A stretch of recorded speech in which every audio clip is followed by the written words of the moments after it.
ಗೌರಿ ಹಬ್ಬದ ದಿನವೇ ಕೋಡಿಶ್ರೀ ಭಯಂಕರ ಭವಿಷ್ಯದಲ್ಲಿ ಮತ್ತೆ ವಿಪತ್ತು ಕಾದಿದೆ ಎಂದ ಕೋಡಿಶ್ರೀ. ಗೌರಿ ಹಬ್ಬದ ದಿನವೇ ಕೋಡಿಶ್ರೀ ಭಯಂಕರ ಭವಿಷ್ಯದಲ್ಲಿ ಮತ್ತೆ ವಿಪತ್ತು ಕಾದಿದೆ ಅಂತ ಹೇಳ್ತಾರೆ ಕೋಡಿಶ್ರೀ.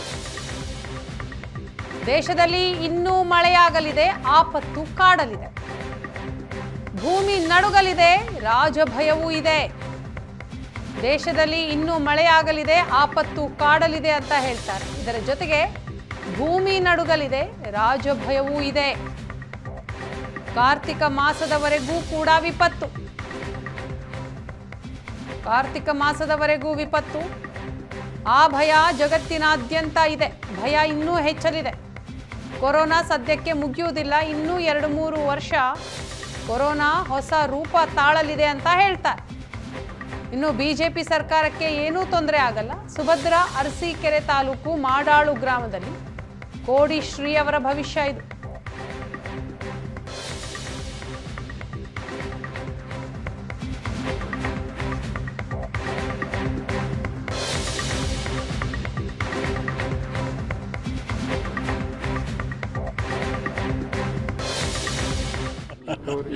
ಇನ್ನೂ ಮಳೆಯಾಗೋ ಲಕ್ಷಣ ಇದೆ. ಇನ್ನೂ ಮಳೆಗಳಿದೆ, ಆಪತ್ತುಗಳಿದ್ದಾವೆ ಇನ್ನೂ. ಆಮೇಲೆ ಭೂಮಿ ನಡುಕ್ತಕ್ಕಂಥದ್ದು, ರಾಜಭಯ ಎಲ್ಲವೂ ಇದ್ದಾವೆ. ಈ ಸತಿ ಕಾರ್ತಿಕ್ದವರೆಗೆ ಹೀಗೆ ಇರ್ತದೆ. 1.5 ವರ್ಷದಿಂದ ಹೇಳಿದ್ದೆ, ಜಗತ್ತಿನ ಭೂಪಟದಲ್ಲಿ ಒಂದು ದೇಶ ಕಾಣೆಯಾಗ್ತದೆ ಅಂತ. ಯಾವುದು? ಆಫ್ಘಾನಿಸ್ತಾನ. 1 ವರ್ಷಗಳ ಹಿಂದೆ ನಾನು ಹೇಳಿದ್ದೆ ಮಾತನ್ನು.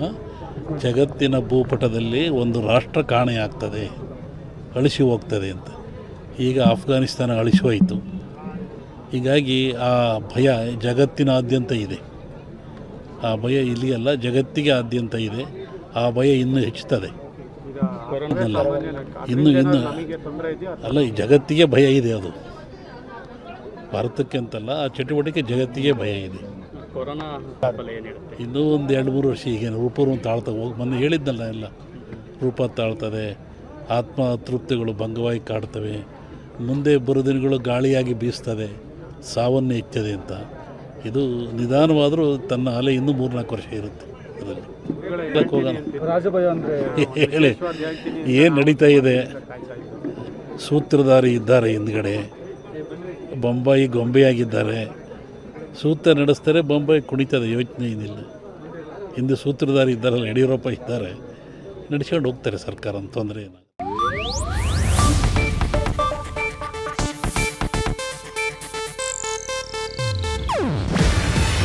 ಇದು ಏಷ್ಯಾನೆಟ್ ನ್ಯೂಸ್ ನೆಟ್ವರ್ಕ್ ಪ್ರಸ್ತುತಿ. ನೀವು ನೋಡ್ತಿದ್ದೀರಾ ಏಷ್ಯಾನೆಟ್ ಸುವರ್ಣ ನ್ಯೂಸ್.